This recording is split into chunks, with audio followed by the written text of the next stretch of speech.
All right, everyone, let us get formally started for today.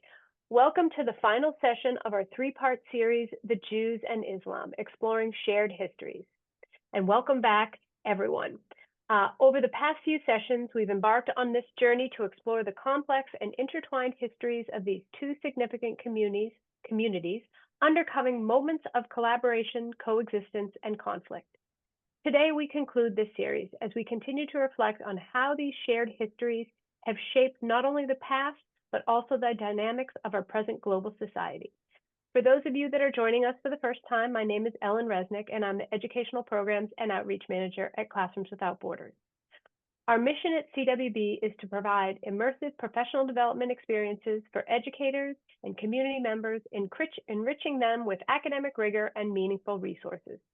Through travel and virtual programs such as this, we aim to open minds and hearts, fostering understanding and education to combat discrimination and hatred. We are incredibly grateful for your continued support, and I'm proud to share with you that over the past 3 years, we have hosted 604 virtual programs engaging over 87,000 participants from around the world. Your participation and engagement are vital to our ability to continue this important work. If you feel moved to support our mission, please find the donation link in the chat for you soon. It is now my pleasure to once again introduce our esteemed scholar, Paul Forgas. Paul has had an illustrious career in education, serving as the principal of Mount Scopius College, a leading Jewish day school in Melbourne, Australia.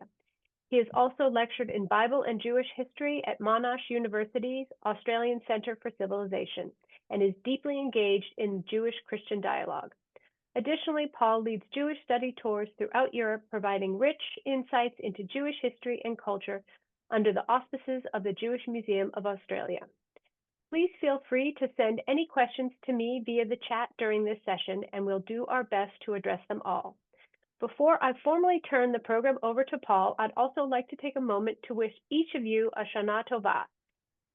May this Rosh Hashanah bring you and your loved one peace and joy as we enter a new year full of hope and reflection. And with that, Paul, the floor is yours. Okay, well, thank you, Ellen, and welcome back, everyone, to our final session. I'm just going to start sharing my PowerPoint. Hopefully that will all be good. How is that, Ellen? Are we okay? Looks great. It looks great. Okay. All right. So what we're going to do in this final session is we're actually going to, in a certain sense, trace the trajectory of the story that we have been exploring. And we're going to sort of, in a certain sense, you'll see, flip the narrative on its head, because what I'm going to be talking about initially is how in the earlier period of Islam and its relationship with the Jewish people, one would be able to describe that situation as one of relative coexistence. I emphasize relative, because as we're going to see, it was not necessarily a bed of roses, but relative in a different way. It was a period of relative coexistence. But as time wore on, and particularly in the present, we move towards a position of conflict. And we're going to trace the trajectory of that story. But before we do that, let me just recap a few points from the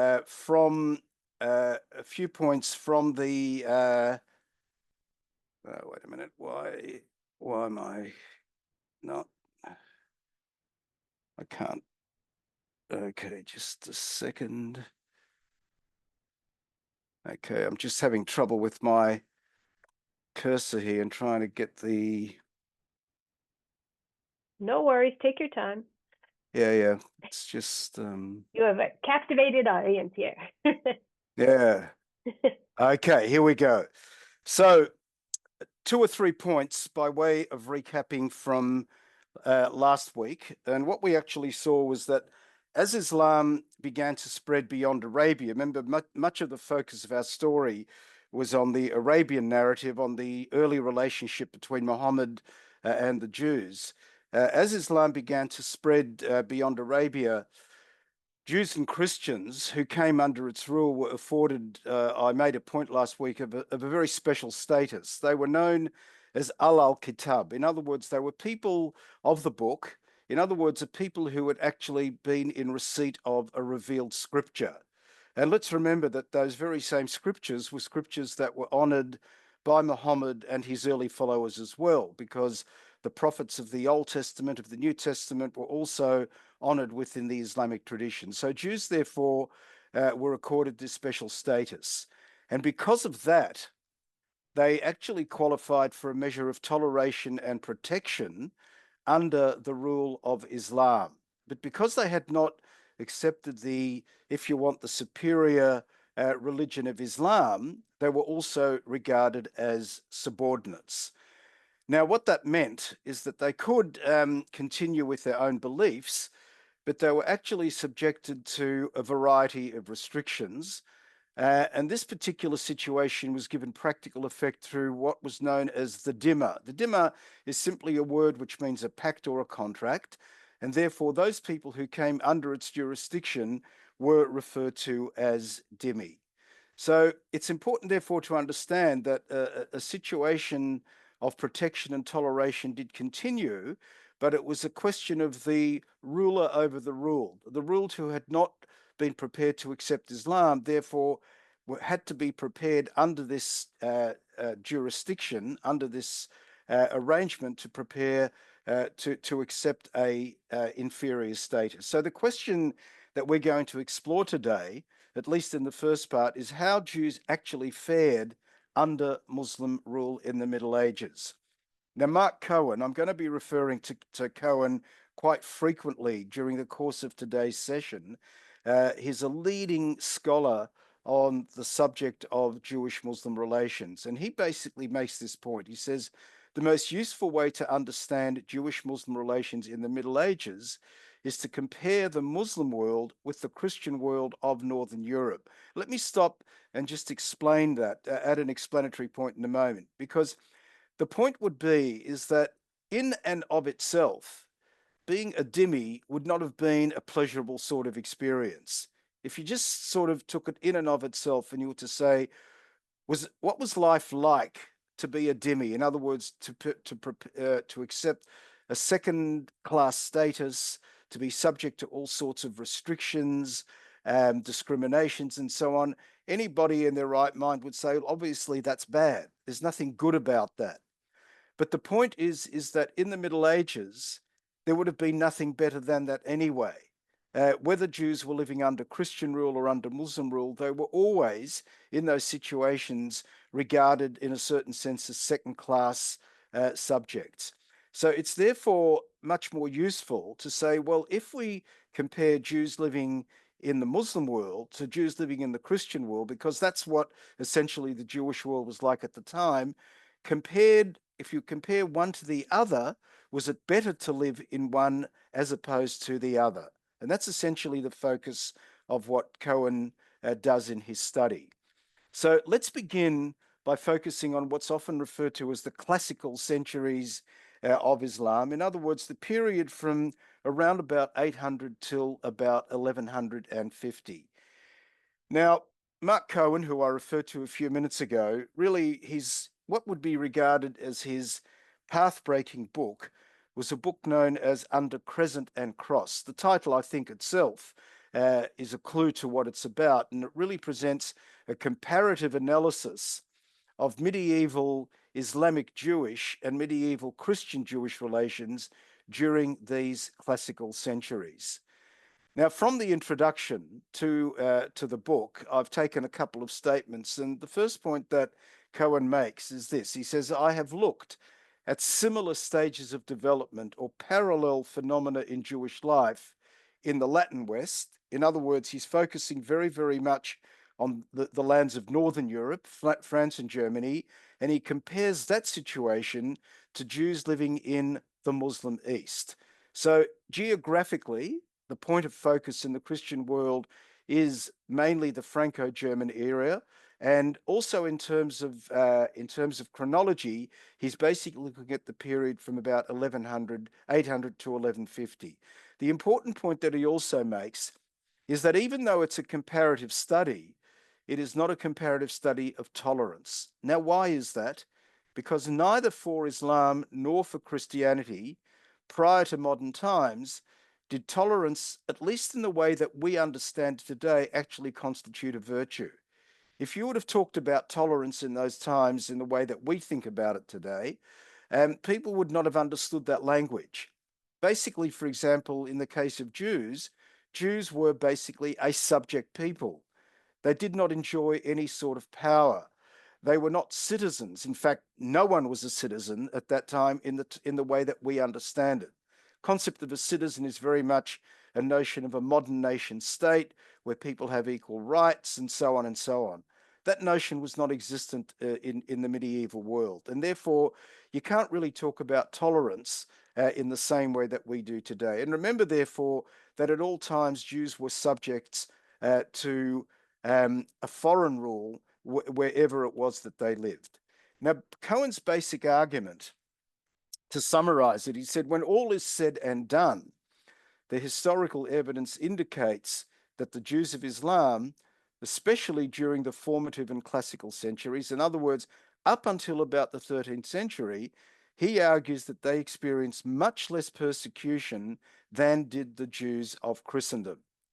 And that's why it's much more helpful to explore this relationship in this comparative way. It's much more helpful to say, well, when you compare Jews living in the Christian world to Jews living in the Muslim world, comparatively speaking, were they better off in one than the other? And he argues that they were, on the whole, better off living under Islam. Now, basically, in support of his argument, and the book is really a book that sort of sets out to back up that particular conclusion, he basically presents a comparative analysis of Jewish Muslim and Jewish Christian relations from a number of perspectives. Now, we don't have time today for me to go through all of these dot points. These dot points essentially represent the individual chapters of his book. And what he does in the case of each one of these points, he says, okay, if we look, for example, at the nature of respective religious conflicts within Judaism, what was the aspect of religious conflict in the case of Christianity compared to the religious conflict in the case of Islam?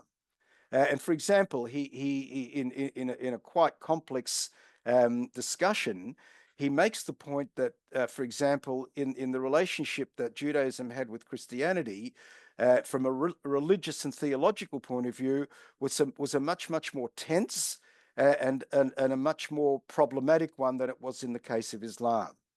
And that's why, living under Christianity, they therefore, when it came to Jewish legal status, policies of humiliation and discrimination, their economic status, payment of special taxes, and so on and so on and so on, because of the much more heated religious conflict that existed or that defined Judaism and Christianity, they tended to experience a lot more discrimination in respect of these particular areas. Let me just develop that point a little bit further.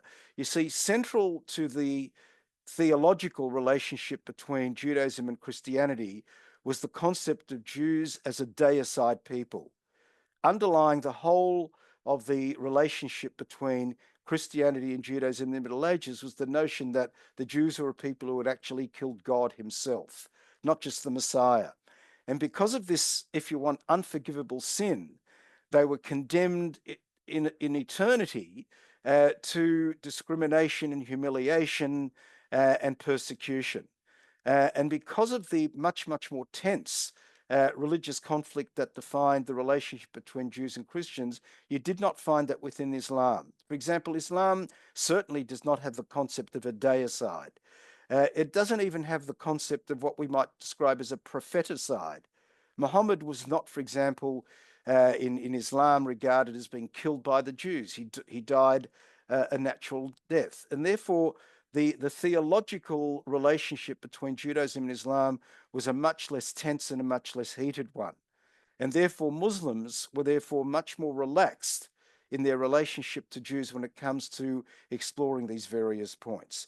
as I said, we really don't have time to explore this in detail, but if you are interested in exploring Cohen's analysis in greater depth without having to read his whole book, which is quite an exercise in itself, I've given you a number of links which will give you an opportunity to explore each of these dot points in far greater detail. Now, a recurring theme in Cohen's comparative study is that under Muslim rule, mistreatment of Jews was actually motivated primarily by an assertion of superiority and maintenance of the social hierarchy.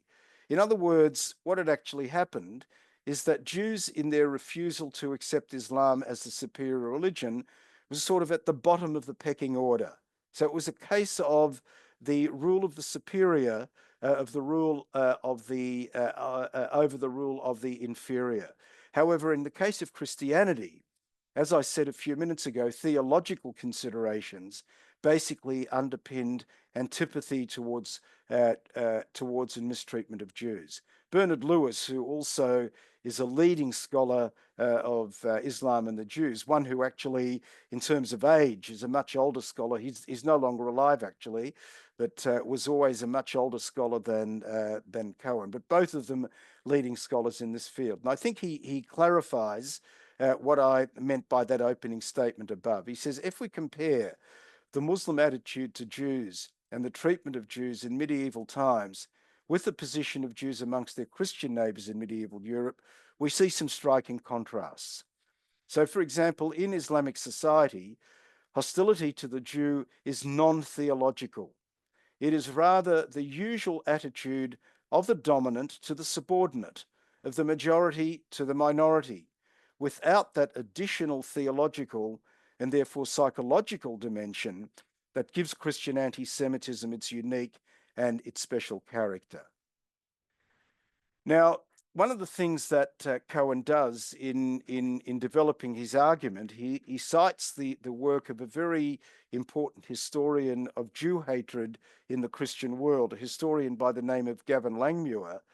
And in citing Langmuir, Cohen writes and says, anti-Semitism proper emerged in Christendom beginning in the 12th century. And that was when, he says, Christians began to adopt what he describes as irrational fantasies. For example, that Jews crucified Christian children, that they used human blood and flesh in their rituals, that they tortured the wafers of the Eucharist, and that they actually sought to destroy Christendom by sowing the Black Death. All of those things, he basically argues, were examples of irrational fantasies about the Jews. So if you think of medieval Christian anti-Semitism, this is what I often describe as my little shop of horrors. These are the sorts of images that you would have confronted in the Christian world. So, for example, the top image you have here is, for example, the association of the Jew with the devil, which was a dominant theme throughout the whole of the Christian medieval ages. You have, for example, under it, a woodcut from Germany of the mother of the devil being impregnated by a Jew. You know he's a Jew because of the Jew's hat that he is wearing. And then in the bottom image, you have a Jew creating the devil from a vat of blood. And it's not accidental that Jesus on the cross is also there as well. So that's, for example, what we would collectively describe as images which represent the demonization of Jews within Christian theology. And then you have the blood libel, the sort of the irrational fantasy, as Langmuir describes it, that Jews and all of the people in that image are Jews. For example, the hats that they wear, on their garments they wear a yellow badge, and for example, that they are draining the blood of a Christian child in order to use that blood for the production of matzah, the unleavened bread during the Passover. Another irrational fantasy that existed at the time was the concept of host desecration, the sort of the idea that Jews would actually break into churches and steal the wafer, which of course represented, or not in the medieval mind, was not simply represented the body of Christ, but was the body of Christ himself. And they would then torture the host by stabbing it or placing it in a vat of boiling water or whatever have you. And on the back of those sorts of accusations, you also had, for example, the bottom picture, the irrational fantasy that Jews during the time of the Black Death, during the time of the plague, went around through Europe poisoning the wells, and that was what would have caused the plague. Forgetting, of course, that Jews died together with Christians. But in the face of this irrational type of thinking, that didn't matter. And always invariably, on the back of these accusations during the plague, there were public burnings of Jews that actually took place as well. And then you have the distinctive dress. Now, distinctive dress was also in operation in the Islamic world, but there was one very important difference. As we get into the later Middle Ages in Christianity, from about the 13th century on, the motivation behind imposing distinctive dress on the Jews was the irrational fear that through sexual relations they would somehow contaminate Christians as well. And therefore they had to be kept apart. And that was one of the underlying reasons, as you can see in this final diagram, final pictures, as to why Jews were ghettoized, because this irrational fear that Jews were actually out to harm Christians as well, and therefore they had to be separated. So these are some of the examples of what Langmuir describes as irrational fantasies within the Christian world. And it's in that context that he actually talks about Christian anti-Semitism. Christian anti-Semitism for him in the medieval world is anti-Semitism which is based on irrational fears and fantasies about Jews as a people. Now, Cohen argues that this type of irrational thinking about Jews was actually virtually absent in Islam. And as he says, the absence of this irrational element of diabolical Jewish enmity, in other words, a Jewish enmity tied up with the devil, in Islamic thinking, the fact that it wasn't really there must be considered a salient reason for the dearth of anti-Jewish persecution in Islam as compared to what it was like in the Christian world. However, and it is important to remember that even though on a comparative level, we might argue that Jews were better off than they were within the Christian world, at the same time, as Jane Gerber, another scholar of Jewish-Muslim relations, she reminds us that should the Jew enjoy his wealth too conspicuously or diverge from a position of dul, a word which means humiliation and abasement, he could not really expect that the original relationship of contractual protection would necessarily be honored. So always at the end of the day, we have to remember that when we talk about the fact that Jews were better off in Islam, it's in a comparative sense. In and of itself, they were still treated as second-class subjects under Muslim rule. But compared to their life within the Christian world, they certainly were far better off. Okay, let me stop here for a minute, Ellen, because we're going to sort of move in terms of time, we're going to move into a different phase, and we're going to sort of see how, from a position of relative coexistence, the story is now going to deteriorate progressively to one of conflict. But before we get there, let me see if people have any questions that they would like to ask. So far, Paul, I haven't seen any questions pop up in the chat. And just a reminder for anyone, if you do have questions, and I've been putting that reminder in the chat for you, direct them to me and I will field them with Paul. Okay, thank you. You So bet. let me remind you that when we talk about when we talked about the classical centuries of Jewish-Muslim relations, we were talking of a period stretching from about 800 till about 1150. And that is a period that could be described as one of relative coexistence.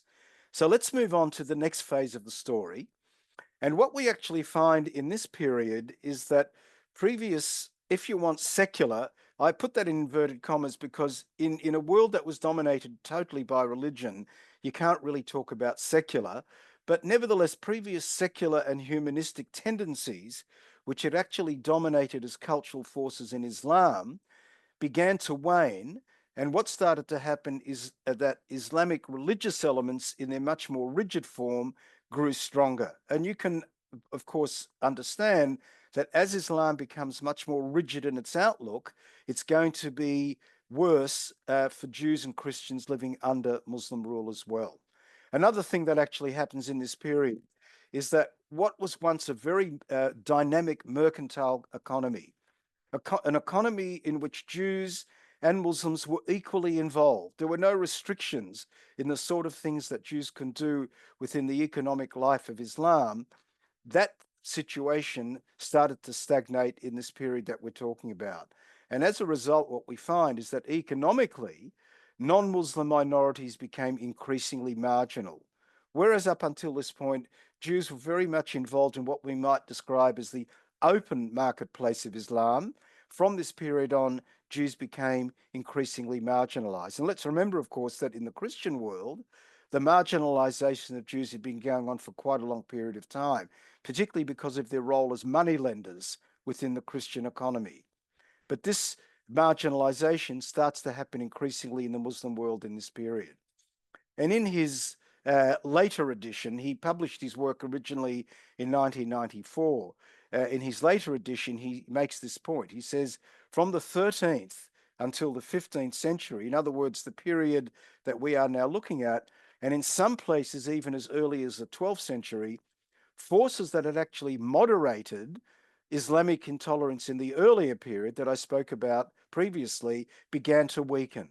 And because of that, Jews began to experience far greater oppression. And he gives us a number of examples. For example, he looks at Morocco, and he says in Morocco, Jews emerged from the 12th century Almohad persecution. The Almohads, by the way, were a very fanatical, fundamentalist Islamic sect, much, much more so than anything that had preceded them. And they basically came to dominate the Muslim world in Spain, for example, and in Morocco as well. And he says that under the rule of Almohad persecution, Jews actually ended up becoming the only non-Muslim religious minority. Just to footnote this for a moment, when the Almohads came to power, what actually happened to Christians is either many of them either converted to Islam, or many of them actually left in large numbers and went to Christian Spain. And as a result, Jews really end up becoming the only non-Muslim religious minority. So in Morocco, at least, he says, the pluralism of that earlier period, when Jews, Christians, and Muslims occupied the same physical space, and actually anti-dhimmi hostility was actually diffused amongst two non-Muslim groups, that actually ended. In other words, what he's saying is that whilst Jews were part of a discriminated minority together with Christians, it was easier to bear that burden. But once Christians were no longer a dominant force in Morocco, Jews were really the only non-Muslim minority. And at a time when Islam became less tolerant, Jews began to suffer more as a result. And he ends up saying that it is not surprising, therefore, that the first ghetto, the Arabic word is melach, the first ghetto in the Islamic world appeared in Fez in the first half of the 15th century. Ghettoization, by the way, in the Christian world had already come into place centuries earlier, but it took much longer to emerge in the context of the Islamic world. And he also goes on to give us the example of Syria-Palestine. And in Syria-Palestine, the ruling Islamic power was the Mamluk Empire in Egypt and Syria-Palestine. And he says in that part of the world, with a growth of an Islamic form of feudalism, tighter economic controls meant diminished economic freedom for the merchant and artisan classes in general. And as a minority group, the Jews necessarily fared much worse than their Muslim neighbors, and intergroup tensions also intensified. So these sorts of observations that Cohen makes here are in distinct contrast to the earlier period of Islam that I'd actually been talking about as well. And so there is a brief period of respite, however. In this period from 1150 to 1800, things certainly did start to deteriorate, but for a period of around about 100 years, in other words, from the late 15th to the mid 16th century, the Islamic world actually experienced a temporary political and economic upswing. And the reason for that is because much of the Islamic world, or most of it really, had come under the control of the Ottomans. The Ottomans had conquered the Levant, in other words, the Middle East, Egypt, North Africa, and pretty much, except really for Morocco and Iran, the rest of the Middle Eastern world and Egypt, North Africa, basically came under the rule of the Ottomans. And it's that first century of Ottoman rule that actually proved to be a century that was much more relaxed, much more tolerant, much more open and outward looking. And Cohen makes the interesting observation that that century conveniently occurred at about the time that Jews were expelled from Spain. And it was these Jews who were expelled from Spain that actually benefited from the great expansion of the Ottoman Empire in the 16th century. To give you a sort of an example, one of the places that came under Ottoman rule was actually Greece.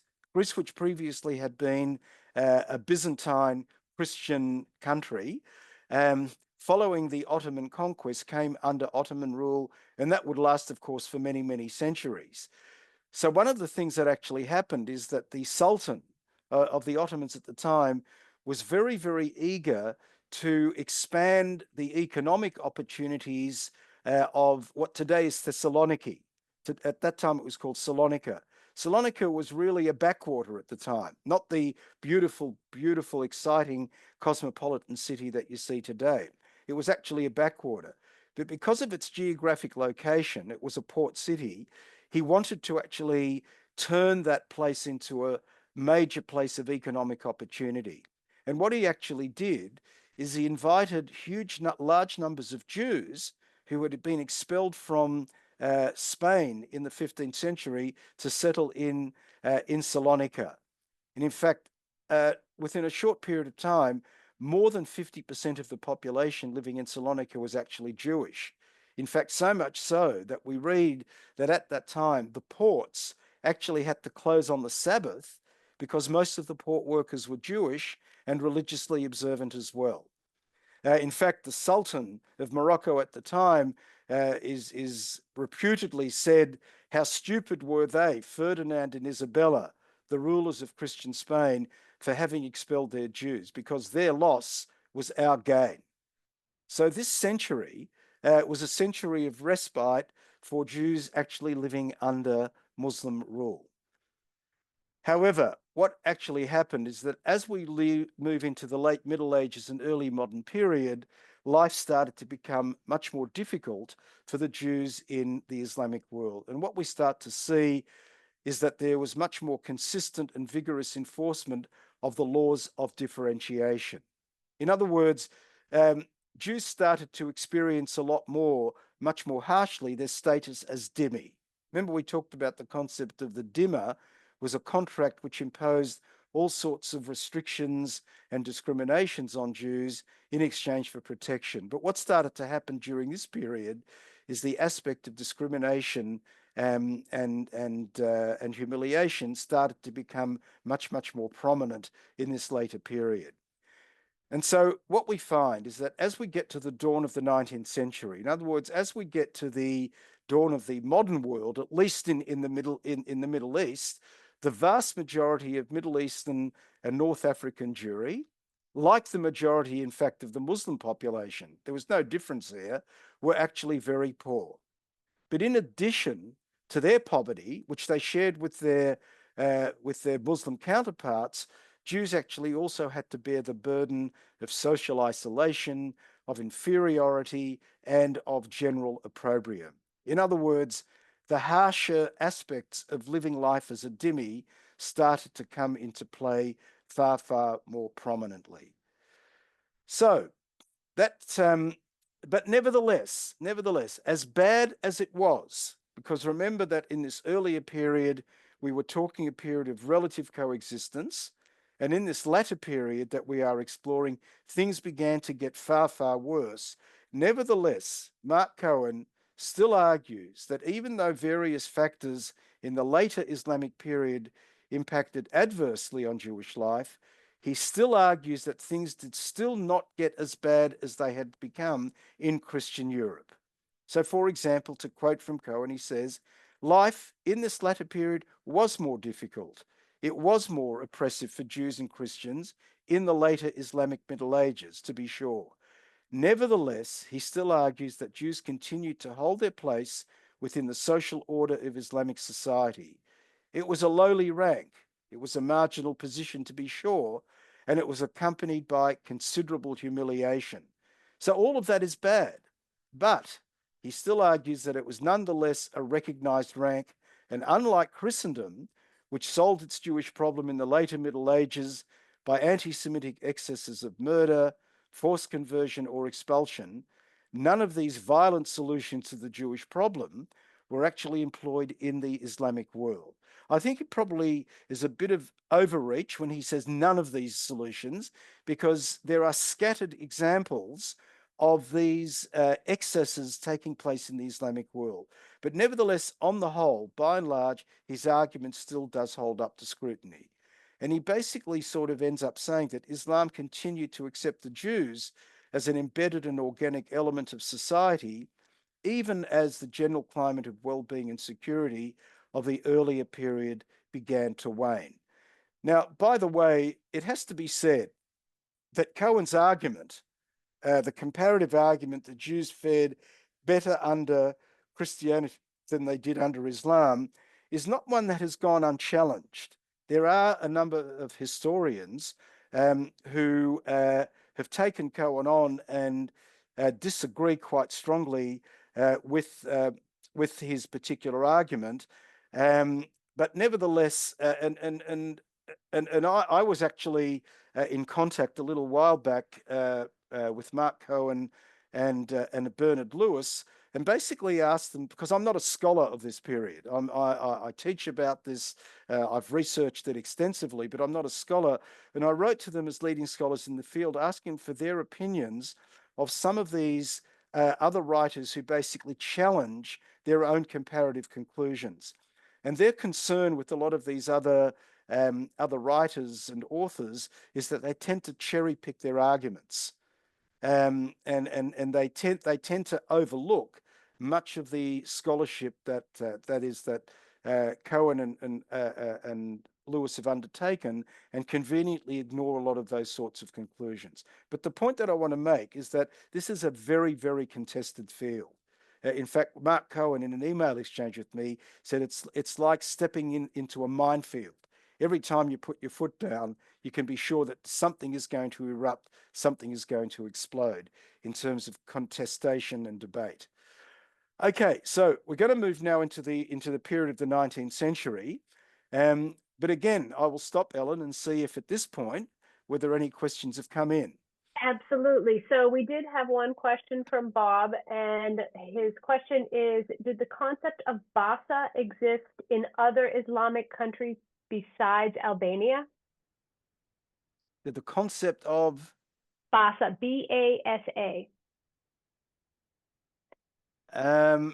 I'm not familiar with that term in the context of other places that we're talking about, unless it is a word. Perhaps Bob might want to clarify in the chat, unless it's a term that is a synonym for some other term with which I am familiar. So it may very well be that if he clarifies that, I'll be able to say, well, yes, something like that did or didn't exist in other parts of the Islamic world. So it's not a term with which I'm familiar, at least in the geographical context of what we're talking about. I'm going to unmute. I'm going to ask Bob to unmute. He should be able to unmute. There you go. Hi. Basa is the concept of protecting other religions who are under duress. Okay, so in fact, what you are probably looking at here is the equivalent of a concept of dimitude. In other words, the concept of dimitude, or being a dhimmi, is essentially offering protection and a guaranteed status within the legal structure of Islam, but always remembering that that protection was always extended to both Jews and Christians on the condition that they would accept their inferior status within the hierarchy of Islamic society. So I suspected that that's what the term actually meant. So yes, that concept, that idea of protection coupled with discrimination and second-class status, if you want, did exist in other parts of the Muslim world. Absolutely. Yeah. Thank you. Oh, Anything else? I do have one more. So Susan is asking, just came in. Islam was purportedly at the forefront of scientific and mathematical achievements. When did this cultivation begin to change? Okay, so it's a great point, and I'm not sure whether Susan was with us last week and therefore has a really good memory, because one of the points that I made last week is that during the period of Abbasid rule, you remember I talked about different dynastic caliphates. We talked about the Umayyads based in Damascus. The Abbasids were based in Baghdad, and they were a caliphate that lasted for a period of about 500 years. So the great golden age of Islam is a period that actually existed during the period of the Abbasid Caliphate, and it's during that time that all of those great intellectual and cultural achievements actually came into play. And I think it's a great point that has been questioned, is appropriate here, because a lot of those enlightened elements that defined the period of the Abbasid Caliphate started to go into decline during this latter period. In other words, as the Islamic world became less open, less outward looking, it did not bode well for non-Muslim minorities under the rule of Islam at that particular time. Okay. How are we, Ellen? I apologize. I had muted myself. We are good. Those are the two questions that have come in. And again, as we are continuing on, if there's any questions, just drop them in the chat to me. Okay, so let's move on to the modern era. So let me be very clear. I'm not certainly going to take you down the rabbit hole of what we mean in historical terms by the modern era. I mean, historians themselves are often in disagreement about when actually did the modern world begin. For example, some say it began with the period of the Renaissance. Some say it began with the period of the Reformation. But for the purposes of our discussion, in other words, in the context of the Middle East, North Africa, Egypt, and so on, I'm defining the modern era as a period that begins with the begins in the 19th century.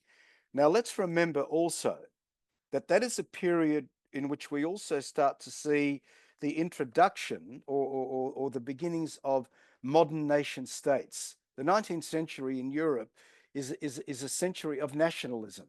This is a period when countries like Italy, like Germany, Hungary, and other places actually started to come in their own as independent nation states.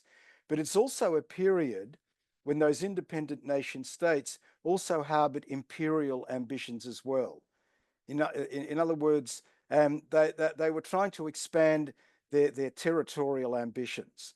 And Cohen says that it is in this period, and it's only when competing nationalisms in the 19th century, and especially the 20th century, entered the scene, that when colonialism, for example, disrupted the equilibrium of Muslim societies, when extremist Islamic movements emerged in response to the birth pangs of modernization imposed by Europeans, that feelings of enmity towards the Jews became so inflamed that we can actually apply the term anti-Semitism to the Islamic world. Now, let's remember to go back to a point that I made earlier, when he says it's only in the context of these developments in the 19th century that we can apply the term anti-Semitism to the Islamic world. What he has in mind is the notion of anti-Semitism of the medieval Christian type. He's not talking about the sort of anti-Semitism that we see emerging later in the 19th century, which is racially based and politically based and so on and so on. He's very much thinking of anti-Semitism in the classical Christian sense of the word. And as he'd argued earlier, point that I made earlier, prior to this period, that version of anti-Semitism was virtually absent within the Islamic world. And he basically is sort of arguing that it's only in the period of the 19th and 20th century that those aspects of anti-Semitism start to rear their head in the Islamic world. So let me pick up this point about the introduction of Western imperialism during the 19th century. Um, because what actually you see, for example, is that during the 19th century, you actually see direct occupation taking place. For example, the French occupying Algeria, Tunisia, Morocco. We can get involved in semantics because Morocco did not experience a direct occupation. It was actually Morocco became a protectorate of France in I think it was about 1912 or something. But nevertheless, for all intents and purposes, that protectorate, the way it played itself out, was really played itself out as direct occupation. And then we have the British in Egypt. And what we actually need to appreciate is that the imperialism of the 19th century, the intrusion of Western powers into the Middle East, into North Africa, into Egypt, totally disrupted the equilibrium of Muslim life that had existed up until that particular point. It was a devastating period, of a devastating time for various Islamic countries at that particular time. Their world was really turned upside down, as we're now going to see. Because what actually happened, however, is that Jews and most Christians viewed the growing economic, political, and cultural intrusion of the West as an opportunity for liberation from their traditional status as dhimmis. Let me unpack that point for a moment, because one of the things that the various Muslim rulers found in the 19th century, I'll give you an example of Morocco as a very good case in point. By the 19th century, Morocco had virtually come to a point of bankruptcy. I won't go into a lot of detail here, but in an earlier period, Morocco had been involved in a very intense war with Spain. And as a result of that particular war, which Morocco lost, Morocco was actually subjected to a very humiliating series of provisions, including a very onerous financial burden as well. They virtually had to pay a form of compensation, financial compensation, to Spain for the money that Spain had actually had to put up in fighting that particular war. So Morocco was actually virtually brought to a state of virtual bankruptcy. And as a result, they had to rely increasingly on assistance by the French. And so really, in a certain sense, that situation opened the door for the French to literally move in and take over control of Morocco, because Morocco virtually basically had no choice. The upside, of course, of that intrusion was that the economic situation did start to improve in Morocco very much, but it came at a cost. It came at the cost of Moroccan society, Moroccan culture, Moroccan identity being submerged under the banner of French imperialism. So things did get better. And as things got better, as a result of imperialistic endeavors, Jews and Christians actually saw this as an opportunity for being liberated from their traditional status as second-class population. And so you actually find at the same time that as Europeans became much stronger and much more powerful in the Middle East and North Africa, they actually started to espouse the cause of non-Muslims, especially Christians, but sometimes Jews also began to benefit that as well. So to give you an example of what happened in Morocco, when the French became a very dominant force within Moroccan society and virtually really controlled the Moroccan economy, what they began to impose on the Moroccan Sultan was what was called a protege system. And the protege system basically enabled non-Muslims to be given all sorts of benefits. They were not subject, for example, to Muslim law. They were not subject to a whole range of taxes that Muslims had to pay. But what was worse about this protege system was that Muslims, who were often in the employ European Western imperialists also were beneficiaries of this protege system as well.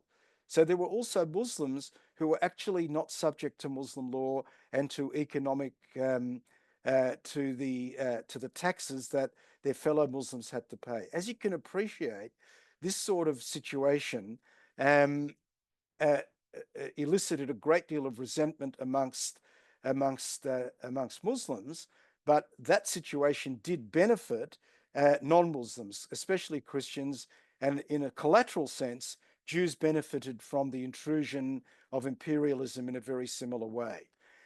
And so, just to repeat the point and to make it more clear, diplomatic and economic pressure was placed on the Ottomans to grant privileges to non-Muslim minorities under Muslim rule, and even to reduce or even remove the discriminatory provisions of the Dhimma.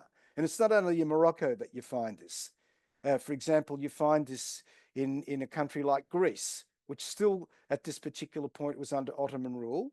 The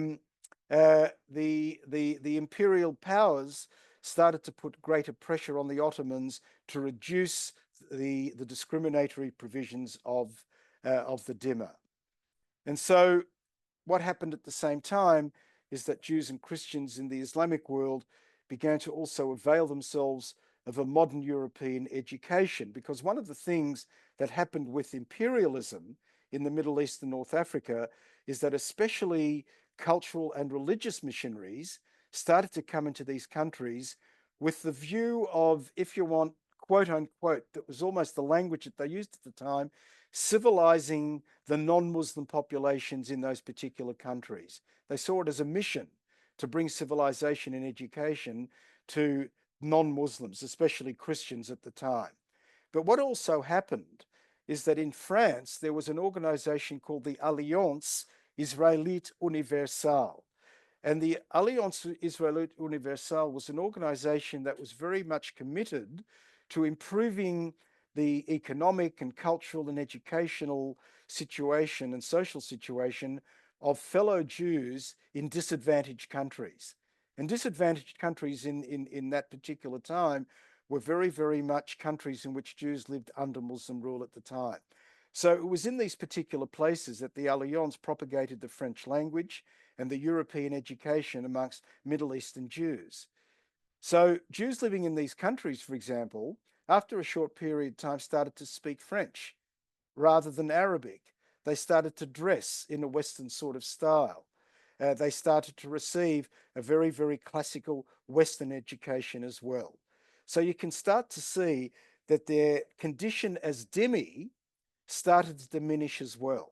Their situation began to improve, particularly over Muslims living in these countries at the time.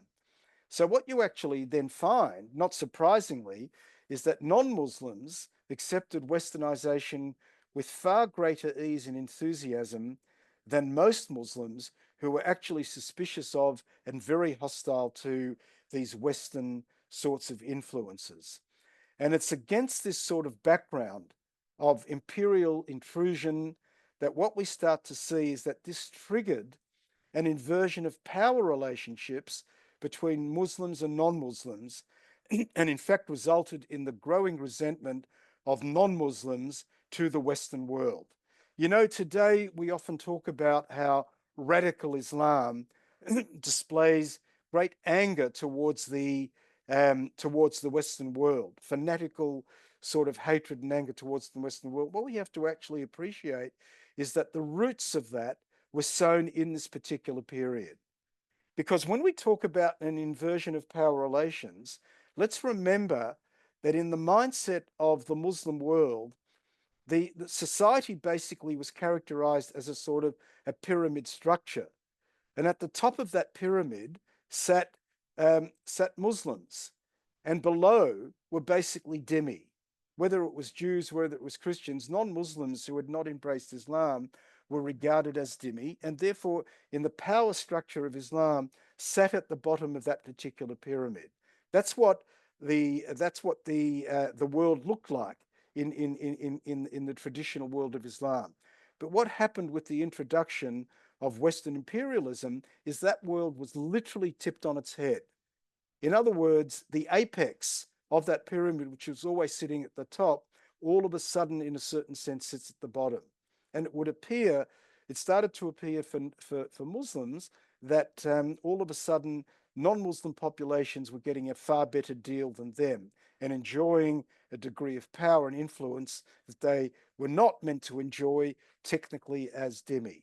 So this was a very, very significant change of scene within the Islamic world.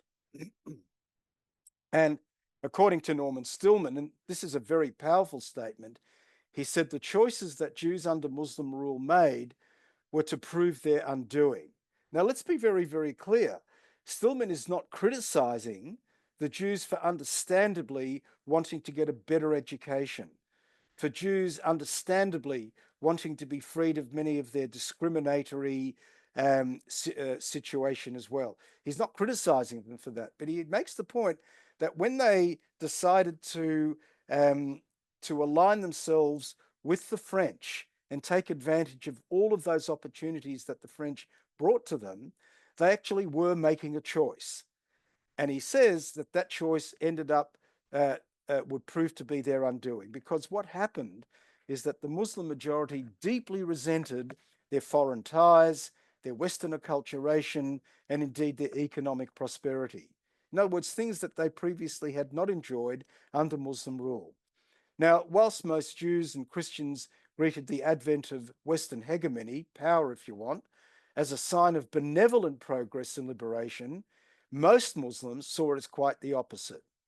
Arabs saw the colonial incursions of the West as an attack on their traditions, as an attack on their social order, and indeed on their very independence, and they therefore reacted accordingly. As Stillman goes on to say, tensions between the dhimmi communities and the Arab majority ran high as a result in the late 19th and early 20th century. Numerous outbreaks of violence against non-Muslims bore witness to these mounting tensions.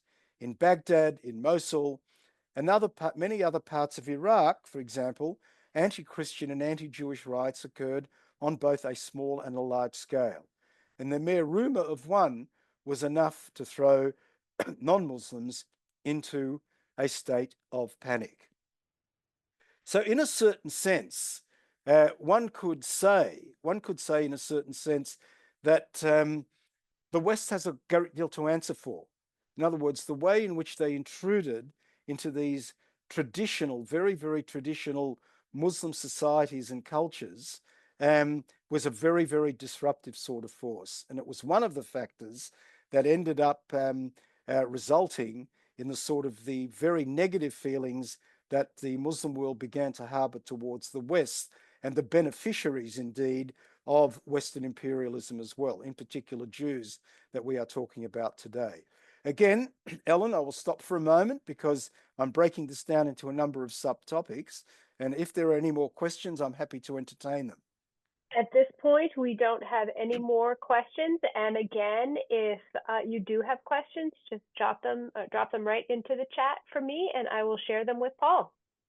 Okay, so keeping in mind what I've just been talking about, we can therefore start to talk about the evolution of Muslim anti-Semitism in the modern era.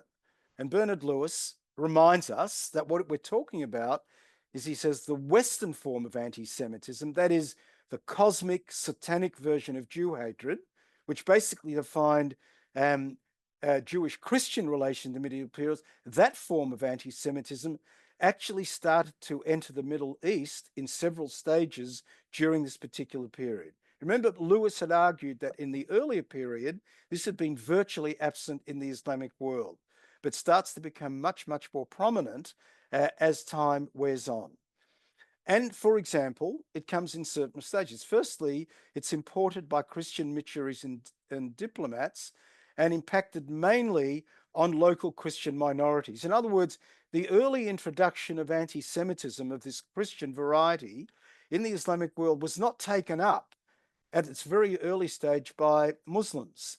It was taken up basically by Christians who were living in the Middle East and North Africa and so on. A very good example of this is the 1840 Damascus blood libel.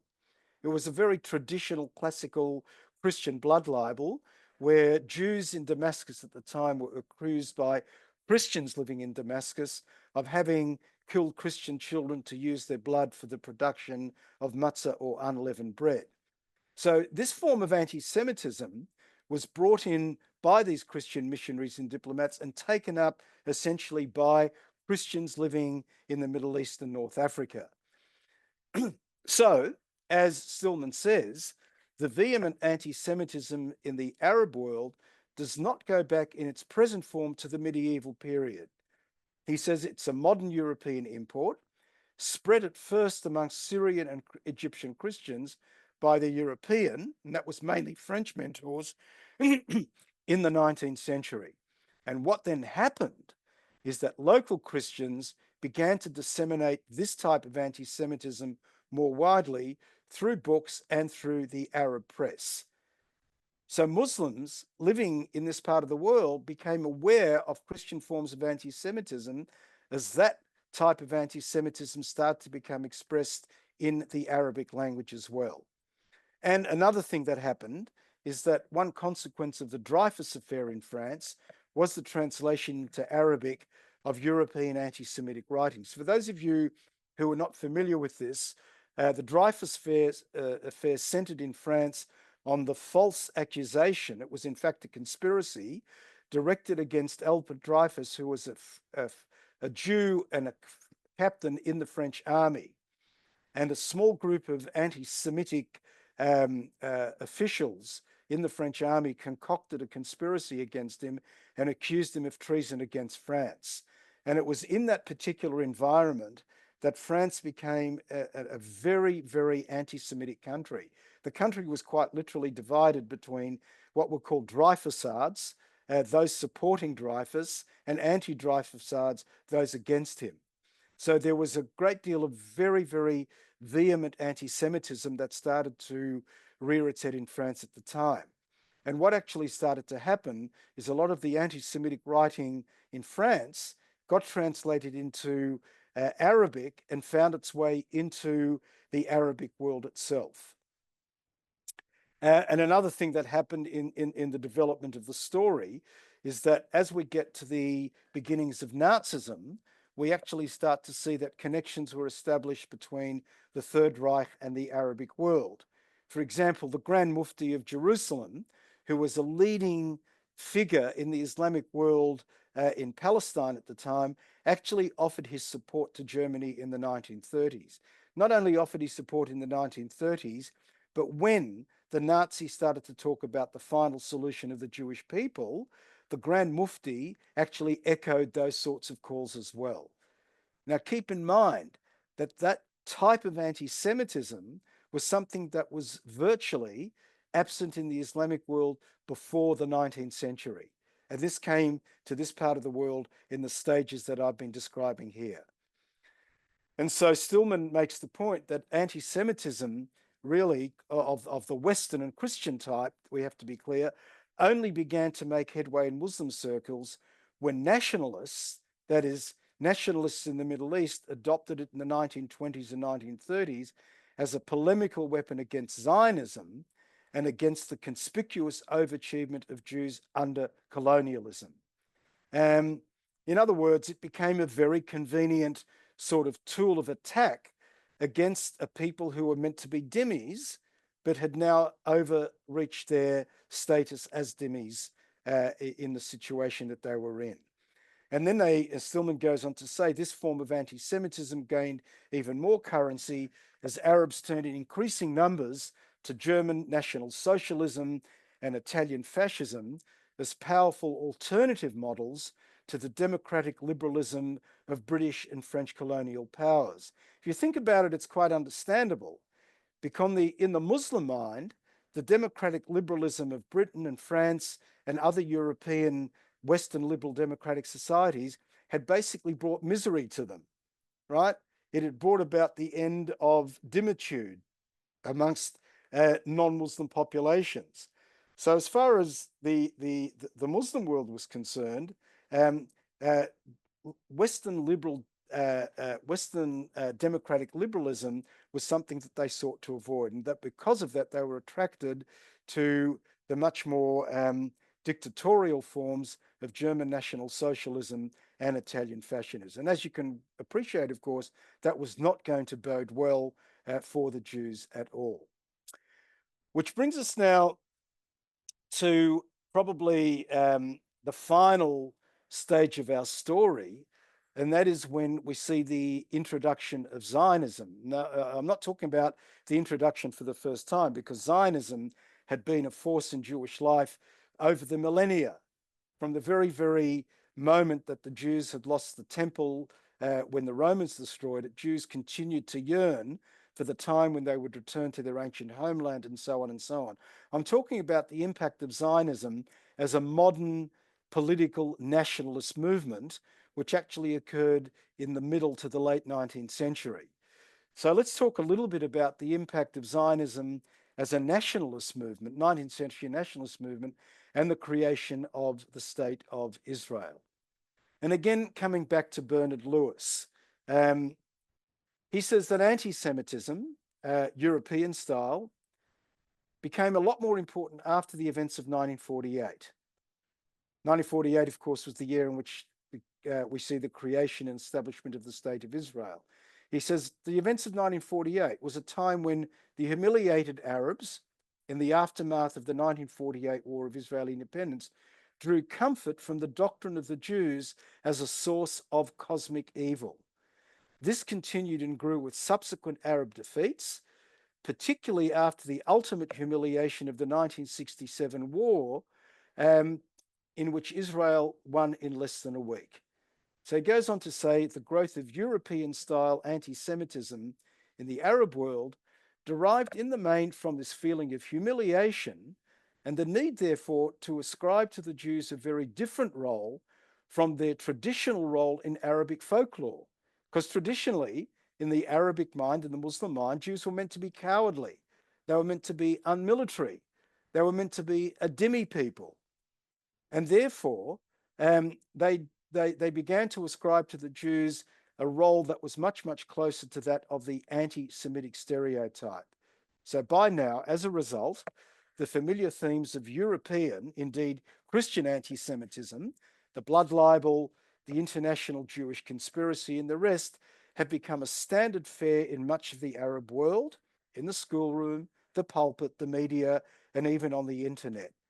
It's deeply ironic, says Lewis, that these very themes have been adopted by previously immune Muslims precisely at a time when in Europe they have become an embarrassment even to anti-Semites. Now, Lewis makes a very, very powerful and I think convincing argument here, because what he's basically arguing, of course, is that these various wars that the Arabs lost in succession, 1948, the 1956 Sinai Campaign, the 1967 Six-Day War, and a number of other wars even after the 1967 war as well, they basically lost them in succession one after the other. Remember, we're talking about a country which conventionally in the Arab mind was made up of a group of people who, in their mind, were meant to be a cowardly, unmilitary people, and yet they had gained the upper hand. Now, the fact of the matter is, any rational explanation for this would have to think about the fact that the Arab armies were underprepared, they were not well trained, and so on and so on. In other words, there are all sorts of rational explanations that one could attribute to the defeat of the Arabs in these various wars. But for the Arab world to accept that, would have to accept its own failure, which it would not be prepared to do.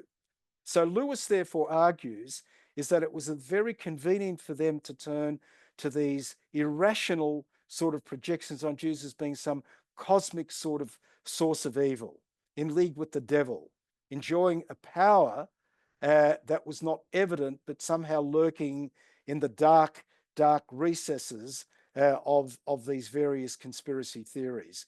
And that, as he said, provided them with a great deal of I've lost my train of thought, provided them with a great deal of comfort is a good way of thinking it, rather than ascribing it to their own particular failure. And so, as Jane Gerber says, building on Lewis's argument, she says the final period of anti-Semitic development in the Muslim world, that is the modern era, is in fact the most difficult perhaps to discuss. She says from the early 19th century Western incursions, the impact of the West has proved to be a destabilizing influence in all areas of Muslim life. Because not only has the Muslim self-confidence in the invincibility of Islam been shattered by the spectacle of an experience of Western imperial domination, but at the same time, the advent and success of Zionism has provided an additional element of mass trauma to an already overheated and xenophobic nationalist scene. And she says the modern period has been characterized, therefore, by an outpouring of anti-Semitic literature that frequently bears strong resemblance to medieval European Christian polemics or even Nazi-style diatribes in its vulgarized demonization of the Jews. And she goes on and makes an important observation. She says, it's difficult to ascertain the precise relationship of this new voluminous body of literature, anti-Semitic literature, to the older Muslim doctrines regarding Jews. Today, anti-Jewish expressions from the Quran are actually lifted out of context and grafted onto contemporary discussions and situations. And as this is done, the formerly ambivalent traditional image of the Jew in the Muslim mind has become progressively more sinister. Now, this latter point, I think, is very, very important, because I think one of the points that I think Gerber is one of the implications that arises from Gerber's point is that it's very, very easy to look at what is going on in the Muslim world today. And let's be very, very clear, there is a great deal of anti-Semitism that prevails in the Muslim world. And indeed, anti-Semitism of this sort of more vulgar medieval type that we've been talking about earlier. And therefore to sort of say, well, you know, it's not surprising that that exists in the Muslim world, because if you simply go back into the history of Islam, and in fact, even the Quran itself, you'll see these sorts of hateful elements of anti-Jewish sentiment as well. Now, let's be very clear. The Quran does contain many, many negative descriptions of Jews and of Jews themselves. But I think what Gerber is arguing here is that we should really avoid the tendency to conflate the present with the past. In other words, as terrible as it is now, we should not somehow say that precisely the form of anti-Semitism that we see today has always been there. We only have to go back, for example, to the Quran and see that it was there. Because when you do that, what you're actually doing is cherry picking and taking statements not only out of the Quran in a cherry picking fashion, but also out of context. Each of those statements in the Quran has a very specific context and should not be conflated with what's going on at the present time. So to give you a sort of an example, in the upper picture, we actually have a very classical Arabic version of a blood libel. But in this case, we have the blood of a Palestinian child depicted as a gift for Mother's Day. And it's very, very clear that we see the image of a Jew. This is the stereotypical Nazi type image of a Jew. But the other thing that's interesting is it's not simply the Jew who is associated with the blood libel, but look at that, the Star of David. In other words, the conflating of Judaism, of Zionism, and anti-Semitism. In other words, Israel becomes conflated with the Jew becomes conflated with the Zionist. And therefore we see a form of anti-Semitism that takes on a new face. And once again, in this lower picture here, you get the Zionist devil. Again, a classic anti-Semitic medieval depiction of the Jew and the devil being transported into the modern period. But once again, the conflating of the Jew with Israel, with the Zionist state as well. So this is something that is entirely new. And you get another number of examples of this. Not only do you get the conflating of Israel with the Jew. You get the Star of David with the classical stereotypical image of a Jew, but also the conflating of the Holocaust as well. Because this is about the notion that the accusation in Muslim anti-Semitism that the Holocaust has been weaponized and politicized by the Jews in order to further their own interests. And as a result of this, they are enemies of peace itself. You get this image of the Jew. Once again, the Jew conflated with Israel. The two things, the flag of Israel, the classical stereotypical image of the Jew wanting to blow up the Islamic world. A similar one here. Standing on the block of 1948. Of course, 1948 was the year in which Israel was established as a state. The Jew, again, the classical image of the Jew, this diabolical figure associated with the Zionist state and so on, classical Nazi-style imagery of the Jew as an octopus, its tentacles reaching out through the world. But it's not simply the Jew, it's conflating it with the state of Israel, and so on, and so on, and so on. So, and that's the situation that we have arrived at today. So the question we have to end up asking is, in light of all of this, having now described for you the trajectory of a story from relative coexistence to conflict, the question then becomes, how should we end up representing Muslim-Jewish relations? Well, Mark Cohen actually identifies two extremes that actually define contemporary discussions of Muslim-Jewish relations. He says, on the one hand, one extreme is the extreme of an interfaith utopia. There are, in fact, people who argue that there was a utopia in which Jews lived very securely. They were protected by a tolerant Islam. They actually achieved great heights in various fields of endeavor. And to a certain extent, that is true. The Jews did enjoy protection and so on, but it was far from an interfaith utopia. When that argument is then transported into the current world, the Arabist version of that argument basically says that, oh, there's a spelling mistake there, but anyway, absolute harmony existed between Jews and Muslims for centuries until the onset of modern Zionism. That is the cause of all the problems. Now, the other version of that argument is that Islam has been intolerant religion from the very, very beginning. There's nothing at all that can be said that is positive about Islam. In other words, this argument basically holds that Muslim treatment of Jews throughout the Middle Ages was almost equal to medieval Christian anti-Semitism. So that's the other extreme. Now, when you transport that into contemporary discourse, the contemporary anti-Islamic version of this argument is that Islam is inherently anti-Semitic, and it is Islam and not Zionism that is to blame for the current Arab-Israeli conflict. Those are two extremes.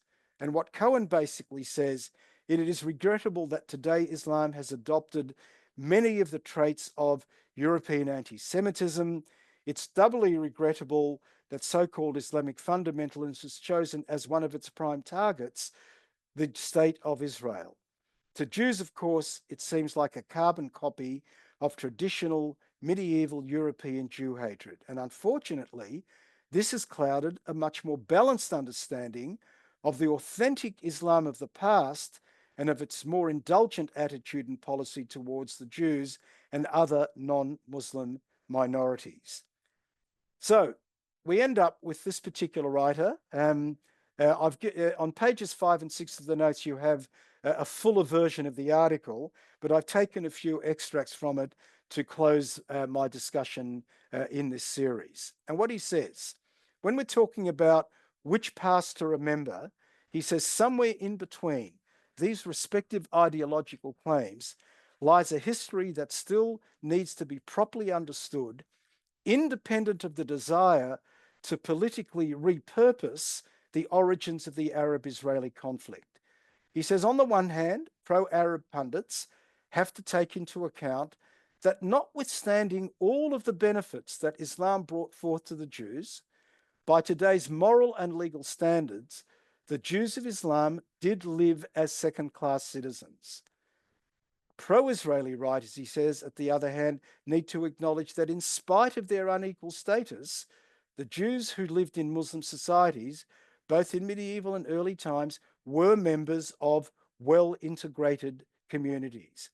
And finally, he says theologically, while many quotes of the Quran and the Hadith, that is the oral tradition of Islam, suggest that Jews were viewed as spiritually inferior to Muslims, there are also many passages from the sacred texts of Islam that contradict this viewpoint.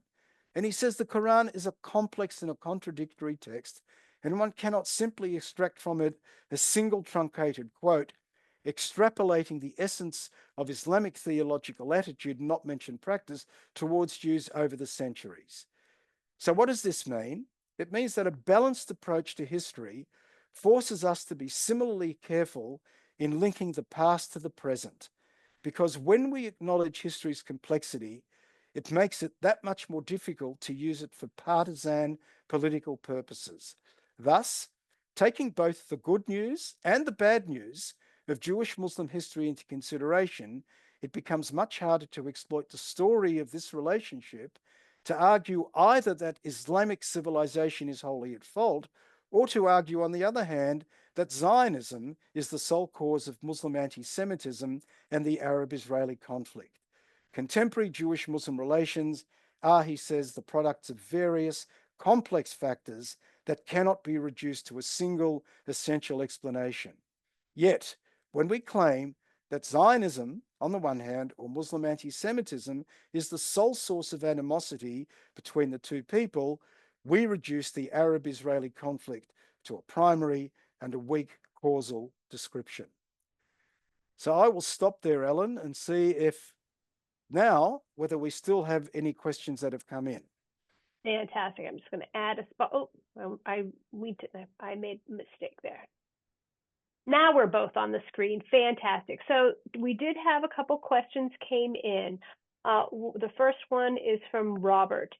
He is asking, do you agree with Bernard Lewis that modern anti-Semitism of Arabs was radicalized and spread through the expansion of European nationalism and further energized by the implementation of Zionism and the racism of the Holocaust, as much of the Muslim world would share Germany's hostility to Britain and France and made a common cause with Hitler? There's a lot in that question to unpack. Okay, yeah, I understand. Look, I have to say, I first started teaching about the relationship between Judaism, Islam, and Christianity in the medieval world. I started doing that probably a couple of decades ago, and I taught it as a university course, and it was my first real in-depth introduction to the relationship between Jews and the Muslim world, and one of the first books that I read on the subject was Mark Cohen's Comparative Analysis. And I have to say that I found it very, very convincing. I think both he and Lewis make a very convincing argument that the sort of anti-Semitism that we saw in the medieval Christian world was virtually absent in the Islamic world. There are instances of it. Let's be very clear. I think we go into a situation of overreach if we say none of that was present in the Islamic world. But compared to what you saw over many centuries in the Middle Ages in the Christian world, it was virtually absent in the Islamic world. So yes, I do believe that the current form of Islamic anti-Semitism, or Muslim anti-Semitism, I would say. I don't like the word Islamic anti-Semitism because you're relating it to Islam as a religion, but more Muslim anti-Semitism, I think, is very, very much a sort of a product and a reaction to the sort of events that started to occur in the modern period when Western imperialism started to make its presence felt in that part of the world. I mean, as I pointed out earlier, the inversion of power relations, I think, started to play very, very much actively in Muslim minds. And of course, the onset of Zionism, the creation of the State of Israel. In other words, in the Muslim mind, the world was no longer what it was meant to be. It had been completely turned upside down. And as Bernard Lewis makes the point, rather than seek rational explanation, it was very, very convenient to sort of go into the sort of the more diabolical and demonic versions of anti-Semitism. Yeah. And then I'm going to jump over Bob's question. Bob, I'm going to get to you in just a second, but piggybacking on what Robert asked and your comment there, or your answering of that question, Sandra is asking the $1 million question. Is there any hope that current Muslim anti-Semitism can be mitigated? And if so, how and by whom?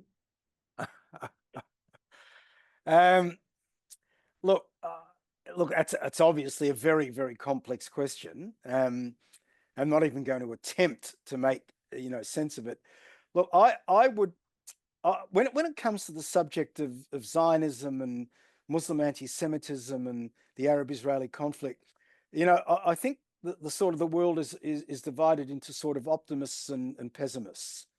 And of course, there are pessimists who are going to say that it's incapable of solution.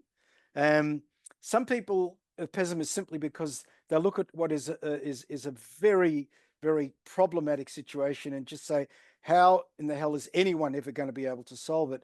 Some people actually take the view it can never be solved because they have a sort of a view that Islam itself, as a religion, is inherently hateful of non-Muslims, etc. Now, I, of course, don't share that particular view.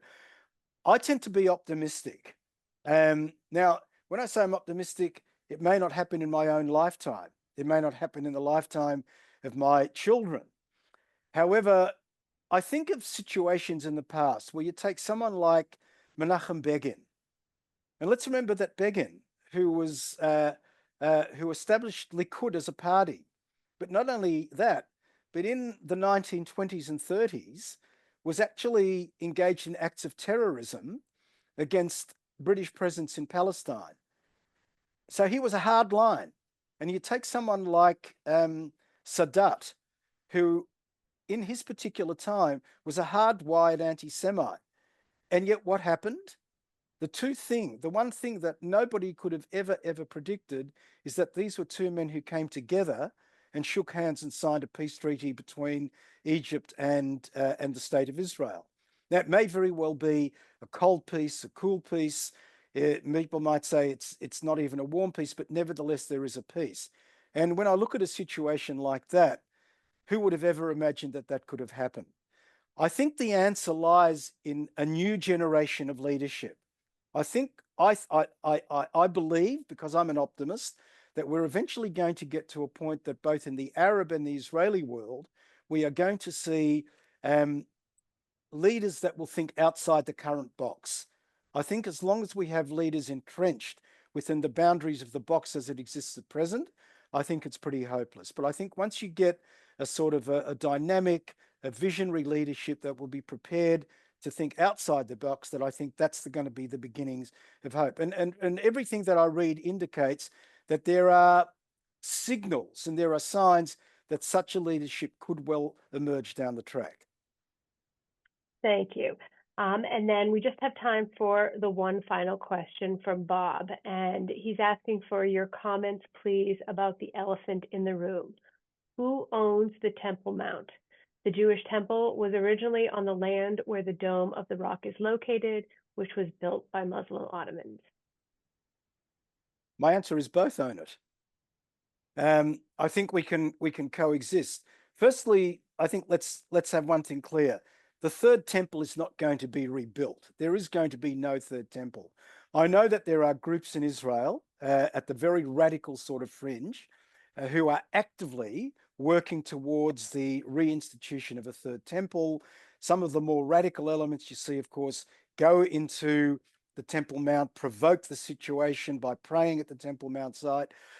For me, the Temple Mount is a symbolic place. It is a symbol for Jews, but it is also a symbol for Muslims as well. And I think as long as we retain that sort of concept, that this is a symbol which is deeply ingrained in the historical and religious consciousness of both groups, I think we can avoid the sort of terrible conflicts that we could arise when we say it's a fight over what is the most contested piece of real estate really in the world. And I think it's important, therefore, to recognize that. I know some people get into the game of saying, but the Jews got there first and the Muslims got there later.